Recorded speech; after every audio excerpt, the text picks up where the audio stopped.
Hi mga kamima, for today's video, maglilinis kami ng aming kwarto. Kasama ko pala naglilinis ay ang aking kapatid na bunso. Ang sabi niya daw sa akin, pagtapos namin maglinis, libre ko daw siya ng ice cream.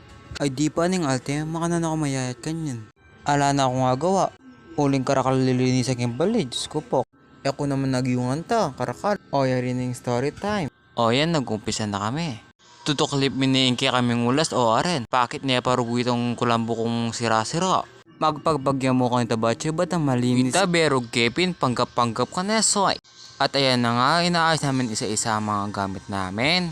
Pinabilis na lang namin para agad kaming mayari din eh. O ayon si Tabachoy, sa kanya ko na lang pinaayos ang mga sapatos namin. Kasi ang gulo-gulo parang bulbul ni Buboy. Huy, cherries. At dyan daw sa bintana siya na raw daw magkuskos. At sinabi ko nga sa kanya, itaas mo mga kortina para hindi ka mahirapan. Pero hindi siya nakinig kaya ako na lang gumawa. Kaya umakyat na ako, tinaas ko mga kortina. O ayan, hindi na siya nahihirapan. Ngayon lang kasi siya naglinis ng ganyan kaya di niya alam ang gagawin. Sabi ko sa kanya, patalikod kuskusin niya. At ayan nga, ako ang naglampaso ng sahig. Pati sa ilalim ng kama at sa gilid-gilid. At ayan nga, sabi ko, kwarto lang ang aking lilinisin.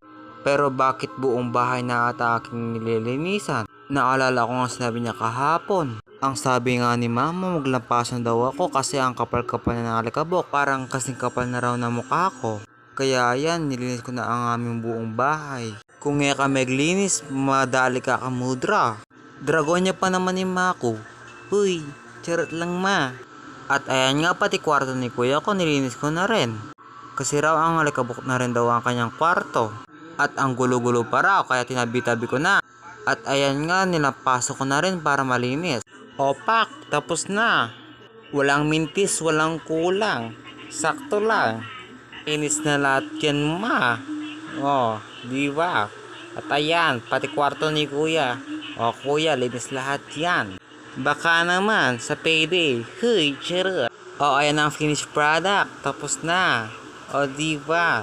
O hanggang dyan na lang. Babush!